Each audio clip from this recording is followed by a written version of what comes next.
அடிக்க ஆசை சீரியல் இன்னைக்கான எபிசோடில் முத்து வந்து சிந்தாமணியோட வீட்டுக்கு போய் மீனா வந்து நீ தான் எங்கேயோ அடைச்சி வச்சிருக்க, இப்போ எனக்கு என் பொண்டாட்டி வந்தாகணும் அப்படின்னு சொல்லிட்டு பிரச்சனை பண்ணுவாங்க. அவங்க ஹஸ்பண்ட் வந்து உன் ஒய்ஃப்லாம் அங்கே இல்லைப்பா, தயவுசெய்து இங்கே ஏகப்பட்ட பிரச்சனை போயிட்டு இருக்கு, நீ வெளியே போ அப்படின்னு சொல்லிட்டு சிந்தாமணியை நான் எந்த தப்புமே பண்ணலை அப்படிங்கிற மாதிரி தான் சொல்லுவாங்க. சீனில் முத்து வீட்டுக்கு வந்துடுவாங்க. அண்ணாமலை சொல்லுவாங்க மீனா இப்போ தாண்டா வந்தால் குளிச்சிட்டு இருக்கா அப்படின்னு சொல்லிட்டு, இவளை நான் இங்கெல்லாம் தேடி அலைஞ்சிக்கிட்டு இருக்கேன் அப்படின்னு சொல்லி மீனாவும் கரெக்டாக வந்துடுவாங்க. நீ எங்கே போன அப்படின்னு சொல்லி தான் தும்னு குதிப்பாங்க.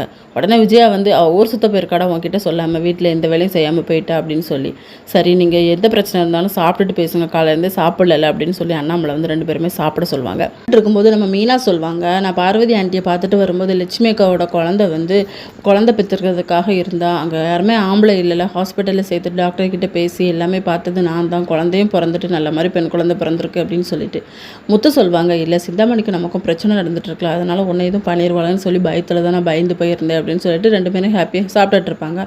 அதுக்கப்புறம் முத்துவை தேடி வந்து 2-3 ஆட்கள் வந்திருக்கோம். உங்களை வந்து நாங்கள் எங்கள் சங்கத்தில் வந்து மெம்பர்ஷிப்பாக சேர்த்துருக்கோம், நீங்கள் வந்து ட்ராவல்ஸ்லாம் வச்சுருக்கீங்க, அதேமாதிரி உங்கள்கிட்ட வேலை பார்க்குறவங்களுக்கு போனஸு சம்பளம் எல்லாமே நல்லா கொடுக்குறீங்கன்னு சொல்லிட்டு உங்கள் மேலே ஒரு சமூக ஆர்வலராக இருக்கும் அப்படின்னு சொல்லிட்டு பொன்னாடெல்லாம் போத்திட்டு போகிறாங்க.